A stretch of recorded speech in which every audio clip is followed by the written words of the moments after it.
natin mga kababayan, ma'am sir. This is Jam, the Filipino channel, ang inyong pong lingkod.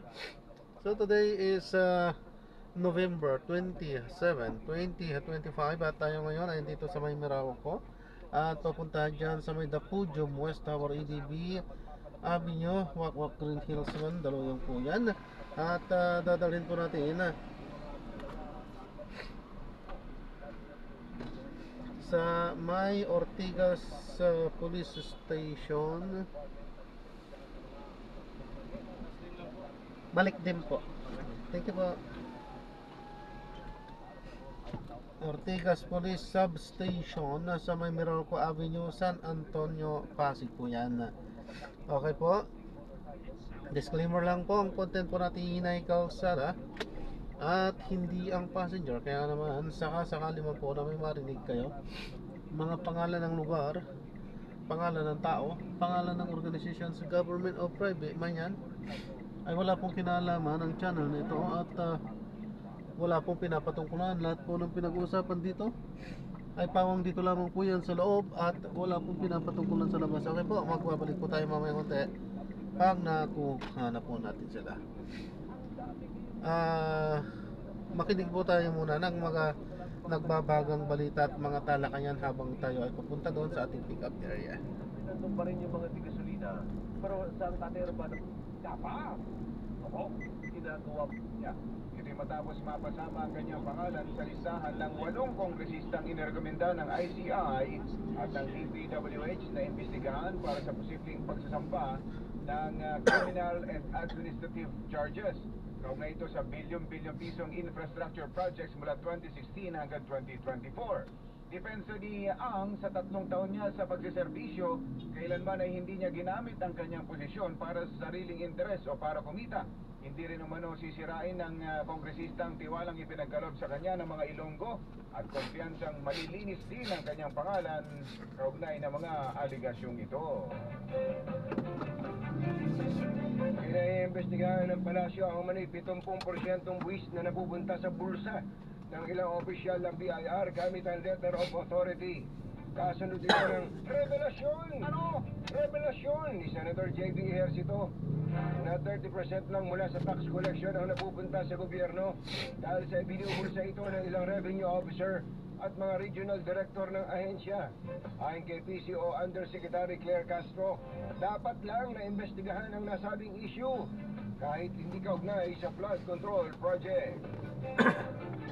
Nasamsam ng mga tauhan ng Bureau of Customs sa pamagitan ng Port of Clark ang nasa 807,000 pesos na halaga ng high-grade marijuana o kush na isinilit sa loob ng Labubu Stuffed Toys.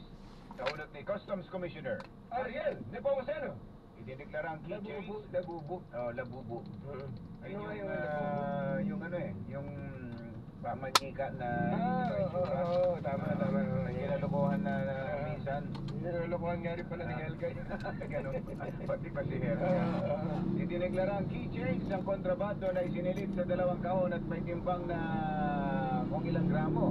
Dumating sa bansa ang parcel galing Hong Kong noong November 15 at dadalhin sana sa Binyan, Laguna. Nadiskubre ito nang sumalang sa X-ray inspection project ng BRC at doon nakita ang kahina-hinalang imahe. Inilabas na ang warrant of seizure detention laban sa shipment dahil sa paglabag sa Customs Modernization and Tariff Act at Comprehensive Dangerous Drugs Act. Kaya hindi marunong ito. May nagturo, may nagkwento sa akin, nakapag-puslit sila, hindi lang na ganito Ano? Pera pa nga pera? Oh, alam mo kung anong ginawa nila? Hinalot ng carbon paper. Carbon paper, carbon paper. Hindi matatanaw ng hindi raw. Nakalusot na ilang beses daw nagamit Carbon paper. Hindi ito marunong ang problema lang kapag tinapatan ng aso. Dahil ito, drugs ito baka iba yun. Baka maamoy ito. Maamoy yan, sigurado yan. Masising ko yan. Saka marami ng mga bagong gamit si Customs Commissioner Ariel Nepomuceno. Hindi uubra yung carbon mo. Pwede siguro diatabs. diet. Hindi aamoy ng aso yan. Ano ba? Nagatid sa kabuuan ng ating ACS Balita. Ito po si Anthony Taber. Ito po si Jerry Baha. Kasama ang Luz Porto, Daniel Anthony Taberna at Jerry Baha, ACS Balita. Hey, kaya pala yung sa mga taga-Barangay Santo Niño, Marikina, mga taga-Barangay Santo Niño, Marikina, ay kung kayo po ay kanaling po nga tampalang, meron pong nakita kayong tall, dark, and handsome. Tall, dark, and handsome na namimigay po ng pera dyan. Pero po namimigay ng pera. Makikita niyo po ang crew cab ng DZRH at may kasama po siyang dalawang dancer, no? May kasama dalawang dancer na ubod ng tigas ng katawan. Eh, mamimigay po sila ng pera. Lakasan nyo na po ang inyong mga radyo para po kayo ay manalo sa ating Pasko Panalo promo. At ating word of the day para naman sa chance manalo ng mini component ay paos. Ayan. Ang word of the day natin ay paos. Oras po natin, Aji, Aya, Mr. Janam Tang, Lakyam Samsam. Kung 6:33 na umaga, magbabalik po kami. Balitang makatotohanan, balitang maaasahan, ACS Balita. Ang programang ito ay hatid sa iyo ng ACS Manufacturing Corporation, ISO Certified, maker ng world-class quality Pride detergent. This time check is brought to you by ACS Manufacturing Corporation, ISO Certified, maker of world-class quality Pride detergent. EO Executive Optical for expert eye care. Come to EO Executive Optical. EO Executive Optical. Love your eyes. Ang balitang ito ay hatid sa inyo ng ACS Manufacturing Corporation, ISO Certified, maker of world-class quality Pride detergent. Number 1. Hi, I'm Rene Salud, ang iyong fashion ambassador to the world. Fashion is ageless. Parang ako lang. Life is beautiful with the MX3 capsule. Dito ako, believe! Mahalagang paalala, ang MX3 capsule hindi gamot at hindi dapat gamitin panggamot sa anumang uri ng sakit. Magandang balita, mga kaibigan sa saka, hatid ng Scorpio 40SP, ang broad-spectrum insecticide na may takap na methamil laban sa mga hard-to-kill insects ng malayan, gulayan at tabako. Scorpio 500 grams. May kalidad, magtimpla lang ng 2 kutsara bawat knapsack sprayer, ang isang box ay aabot na sa 2 isaya. Sa inyong mga suking agri-supply stores at bumili ng Scorpio 40SP 500 grams. Scorpio 40SP mula sa Alvis Incorporated. Champion for them. Real talk. Sanada. Naninilaw pa rin. food. Ngayon po, ang isa rin po na paning soda, Ilang beses uminom sa isang araw, mga ay dapat maalam kayo at nabigyan kayo ng kaukulang pag-aaral o pag-exam at pinag-aaralan niyo kung saan lang ang tamang daanan at ano ang right. So ano ang suggestion po ng Electric Vehicle Association of the Philippines?